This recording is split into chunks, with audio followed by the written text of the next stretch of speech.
Cześć. Dużo się mówi o demokracji, o tym, że każdy głos ma znaczenie. Jeśli cały czas się zastanawiasz, czy iść głosować, to pomyśl o powodach, dla których warto pójść na wybory. Idę na wybory. To mój obowiązek, prawo i przywilej. Idę, bo mogę. Idę, bo chcę.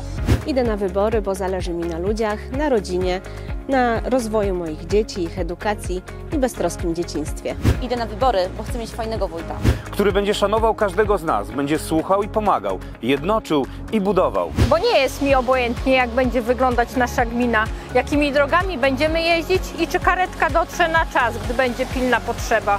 Bo kocham gminę Sierakowice i jej mieszkańców i chcę, by żyło nam się lepiej.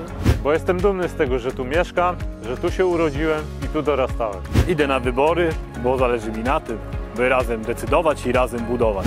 Idę na wybory, bo chcę się czuć bezpiecznie w miejscu, w którym mieszkam, z nieograniczonym dostępem do służby zdrowia i świetnie wyposażoną strażą pożarną. Idę na wybory, bo zależy mi na tym, co będzie.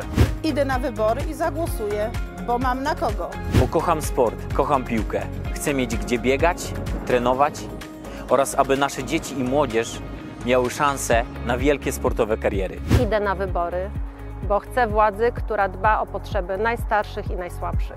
Idę na wybory, bo zależy mi na moich bliskich, na ich zdrowiu i na tym, żeby stać ich było na wykupienie leków w kolejnym miesiącu. Istnieją miliony powodów, żeby zagłosować.